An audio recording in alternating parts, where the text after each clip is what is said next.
MC कहने लगता है, क्वीन आखिरकार मैं तुम्हारे साथ काम क्यों करूं?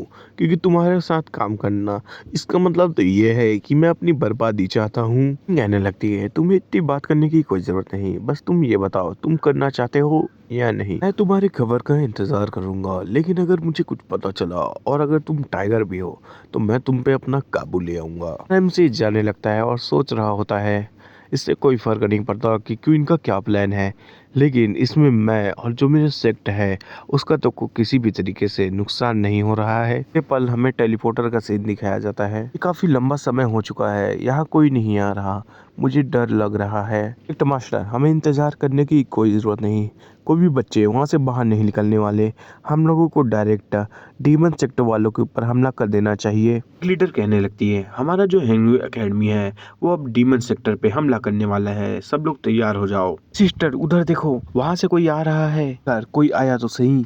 आखिरकार हम लोग वहाँ से बाहर निकल गए, मुझे लगा था हम लोग तो वहीं मर जाएंगे। फिर कैसे इतने लोग कैसे जिंदा आ सकते हैं? जो डीमन कल्ट है वो हमारे एकेडमी के साथ दुश्मनी लेने के लिए नहीं आया था। हमें कुछ देर की बात का सीन दिखाया जाता है जहाँ एमसी की मास्टर लीडर से कह रही होती है, सिस्टर मुझे पता चला है कि डीमन कल्ट वाले पूरी तरीके से ख़त्म हो चुके हैं और हमारे सिर्फ 3 डिसाइपल हैं जो कि मर चुके हैं। क्या हम लोगों ने सचमुच डीमन कल्ट वालों को मार डाला? डीमन कल्ट वाले होंगे वो इतने भी कमज़ोर नहीं होंगे, यहाँ तक कि तुम लोगों ने बताया कि उन लोगों ने तुम्हें सरप्राइज भी किया था। ये सब लीडरों ने किया क्योंकि उसी का कल्टीवेशन तुम लोगों में सबसे ज़्यादा है। वो चैंडाओ है, चैंडाओ है जो अचानक से आके डीमन कल्ट वाले को प्लान को फेल किया और सभी लोगों को उसने बचा लिया। सेक्ट मास्टर कहने लगती है, ये चेंडाओ बहुत ज़्यादा सरप्राइज देता है हम लोगों को। ये लोग हमारे एमसी के नारे लगा रहे होते हैं और कहने लगते हैं, चेंडाओ है जिसने हमें बचाया है और वो अभी की जनरेशन में सबसे ताकतवर है, मतलब इनके एज वाले में। अब हमें डीमन कल्ट का सीन दिखाया जाता है। मेरे ख्याल से इस प्लान में कोई गड़बड़ी नहीं थी।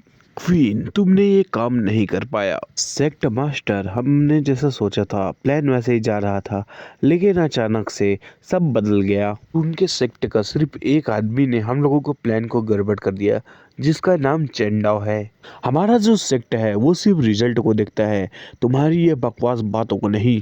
मुझे माफ कर देना सेक्टर मास्टर, ये सब मेरी गलती है, आप मुझे सजा दीजिए। मेरा जो डीमन कल्टा है उसकी बेइज्जती इतनी कभी नहीं हुई थी, ऊपर से तुम ही अकेली हो जो वहां से आई है। सेक्टर मास्टर, मैं ये जानता हूँ कि आप जो कह रहे हो वो सही है, लेकिन ये सिर्फ अभी आई हुई है, तो मेरे ख्याल से आपको इसे इतना भी ज्यादा दंड देने की कोई जरूरत नहीं है। सेक्ट लीडर सोचने लगता है, क्वीन भूल जाओ, इस बार मैं तुम्हें कोई पनिशमेंट नहीं दे रहा, लेकिन जो हेवेंडी डीमन का मैटर है उसे अभी रोका जाता है। सुन के वो हैरान हो जाती है। सेक्टर लीडर कहने लगता है, क्या तुम्हें इस बात से कोई दिक्कत है?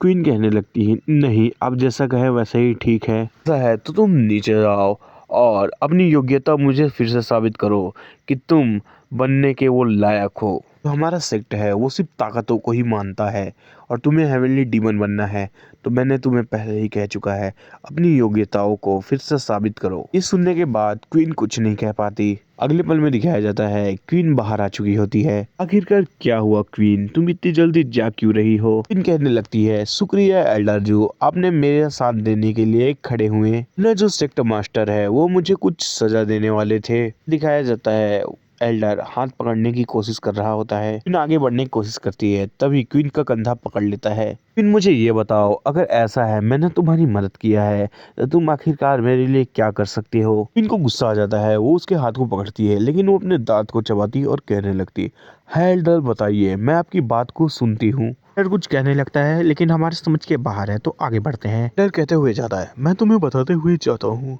कि तुम्हें मेरे केबिन में आना है। कहने लगती है, एल्डर जू मैं पक्का आऊंगी। प्रोटेक्टर मुझे ये बताओ कि जो इतना बड़ा एरिया में फैला हुआ है और घर बने हुए हैं और इनमें जो रहते हैं वो एक कीड़े की तरह है, ये लोग मेरे जैसे प्रिंस को समझ पाएंगे? प्रोटेक्टर कहने लगता है, इन जैसी चींटियों की जिंदगी हमारे लिए आखिरकार क्या ही होगी। ग्राउंड में आवाज आ रही होगी तो इग्नोर करना क्योंकि फिर से कुछ प्रोग्राम हो रहा है। मैं गांव में रहता हूँ और यहाँ कुछ ना कुछ प्रोग्राम होते ही रहता है, ठीक है। एक ड्रैगन की तरह है क्राउन प्रिंस, तो आपके बारे में ये लोग क्या ही समझ पाएंगे, ये छोटी चींटियां। आपको किंग के किसी संदेश के बारे में पता चला? मुझे माफ़ कर दीजिएगा, ये सब मेरे कारण से है, क्योंकि हम लोगों ने उतने सालों बाद किंग का ऑर्डर पाया, लेकिन जो चैन फैमिली है उसके यंग मास्टर ने इसे एम मौके पे ले लिया। इन फैमिली का यंग मास्टर आखिरकार कहाँ है? ये जो यंग मास्टर था, उन्होंने यंग एकेडमी में एडमिशन ले लिया है, इसी कारण मैंने अभी तक उसके साथ कुछ भी नहीं किया है। उसमें कहने लगता है, अच्छा वो उस एकेडमी में है तो पहले उस एकेडमी से उसे बाहर निकालो। हमें हमारे एमसी का सीन दिखाया जाता है जो कुछ कर रहा होता है। अगले पल में दिखाया जाता है किसी आदमी से बहुत सारे ऑरा निकल रहे होते हैं। आखिरकार मैंने 3 साल बाद इसके फर्स्ट लेयर को समझ पाया। आखिरकार मैं इस टेक्निक को पूरी तरीके से समझ पाया। अब मैं ट्रू इंडियंस नेम में जा सकता हूँ। ताकि जो फेदर कल्टीवेशन है इसके द्वारा, मतलब ये टेक्निक का नाम है फेदर, ठीक है। तो आगे बढ़ते हैं। इसकी और ऊंचाइयों पे जाने पे हम लोग अच्छे से इंटीग्रेट हो सकते हैं और अपने आप को और भी ज़्यादा ताकतवर बना सकते हैं। इतना आसान नहीं है जितना तुम समझते हो, ये बहुत ज़्यादा कठिन है। मैंने 3 साल लगा के इसके फर्स्ट स्टेज को ही कंप्लीट कर पाया है। मैं कोई जीनियस नहीं हूँ जो इसे और आगे बढ़ा पाऊँ।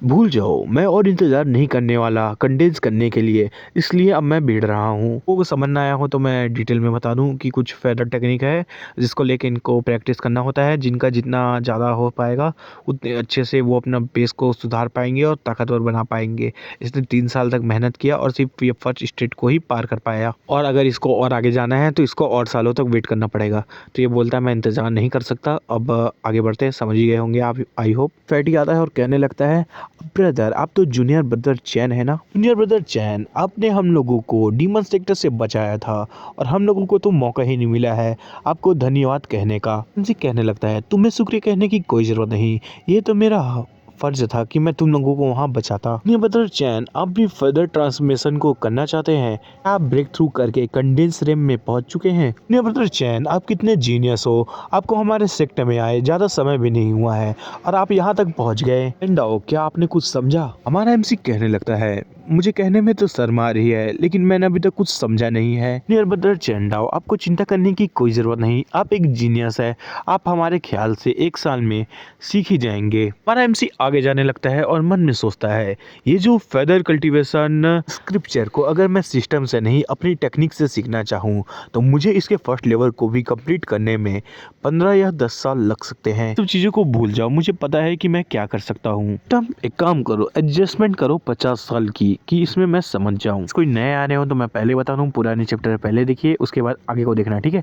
और मैं बता दूं यहाँ पर क्या हुआ है, अगर किसी को पता ना हो तो इसने 50 सालों का जितना भी ज्ञान ये कर सकता था, इसने पलक झपकते अपने सिस्टम की मदद से अपने माइंड में कर लिया, ठीक है। अब आगे बढ़ते हैं। अगर हमारे एमसी के पास बहुत ज़्यादा ऑरा आने लगता है, मतलब कल्टीवेशन का कुछ भी बोल दो लेकिन मैं ऑरा बोल रहा हूँ जिससे इजी हो सबको समझना, ठीक है। कई लैंग्वेज में, कई मांगा में, कई लैंग्वेज में अलग अलग बोलते हैं, ठीक है। तो मैं ऑरा बोल रहा हूँ। अब आगे बढ़ते हैं। मैंने पहले ही बोला था कि कई जगह ऑरा बोलते हैं और इसमें इस मांगा में ऑरा ही बोला गया है। तो अब आगे कहते हैं, क्या इन्होंने इतनी जल्दी सीख लिया? क्योंकि ये जो ऑरा है ये जब कोई फर्स्ट लेवल को ही सीखता है तब जाके उसके बॉडी से निकलता है। उन लोगों को कुछ और चीज़ नोटिस होता है, हमारा एमसी का ऑरा और ज़्यादा बढ़ रहा होता है। ऐसा नहीं हो सकता, जो जूनियर ब्रदर है उसका ऑरा अभी भी बढ़ रहा है। ये तो फेदर कल्टीवेशन का सेकेंड लेवल का ऑरा लगता है। ये स्पीड तो एक मॉन्स्टर की तरह है, क्योंकि इससे पहले जिसने सेकेंड लेवल को कम टाइम तक सीखा था वो तो चैन स्लाइन थी, और आपकी कल्टीवेशन तो इतनी जल्दी हुई है और आप सेक्टर में अभी ही आए हैं। ये हमारे एमसी से ऑरा आ रहा होता है। मैं जो देख रहा हूँ वो सही है? ने तो एक ही दिन में तीसरे लेवल तक को भी क्रॉस कर दिया, जो कि फेदर ट्रांसफॉर्मेशन का है। इनकी जो स्पीड सीखने की है वो मॉन्स्टर नहीं, मॉन्स्टर से भी ज़्यादा है। हमारा एमसी एक राहत की सांस लेता है। एमसी कहने लगता है, क्या मैंने सिर्फ 3 लेवल तक ही कंप्लीट कर पाया? एमसी मन में सोच रहा होता है कि अफसोस की बात है कि जो सिस्टम है वो सिर्फ 50 सालों तक का ही लिमिट है। अगर इसकी जो लिमिट है वो 5000 साल की होती तो मैं इसके 9 रैम को सीख लेता, मैं पूरे फेदर कल्टीवेशन को पूरी तरीके से कंप्लीट कर पाता। एमसी की बातों को सुन के बाकी लोग मन में सोच रहे होते हैं, आखिरकार जो एल्डर ब्रदर हैं ये कौन सी दिल जलाने वाली बातें कर रहे हैं। मतलब 3 साल पे कई एक ही सीख पाते हैं। इसने पल भर में पूरे 3 को सीख लिया, इनकी इसलिए जल गई है। ठीक है, अब आगे बढ़ते हैं। जूनियर ब्रदर आखिरकार आपने कैसे किया, ये तो कुछ ज़्यादा ही अमेजिंग है। हमारा एमसी कहने लगता है हा हा हा, इसमें कोई बड़ी बात नहीं है। कुछ और बोला रहता है, लेकिन इससे अच्छा यही है जो मैं आपको बताया हूँ, क्योंकि इसने जो बोला है वो मेरे को समझ नहीं आया। कुछ ऑपरेशन बोला है, लेकिन ऑपरेशन को मैं कैसे बैठा हूँ। ठीक है, अब आगे बढ़ते हैं। जूनियर ब्रदर है वो कुछ ज़्यादा फेक नहीं रहे, लेकिन ये कितना अमेजिंग है कि इनका सीन दिखाया जाता है जो कहीं जा रही होती है डीमन सेक्ट में। वो डोर को खटखटाने लगती है। एल्डर मैं आ चुकी हूँ। आवाज आता है रुकी क्यों हो, अंदर आओ। कहने लगता है क्वीन तुम तो कितनी सुंदर हो, जरा यहाँ आओ और बैठो तो सही। क्वीन बैठ जाती है और कहने लगती है एल्डर। एल्डर क्वीन की हाथ को पकड़ने की कोशिश करती है, लेकिन क्वीन अपने हाथ को हटा देती है। कहने लगती है इसमें कोई जल्दी नहीं है एल्डर, हम लोग बात कर लेते हैं। और आगे अब चैप्टर खत्म होता है, आगे देखेंगे, बाय।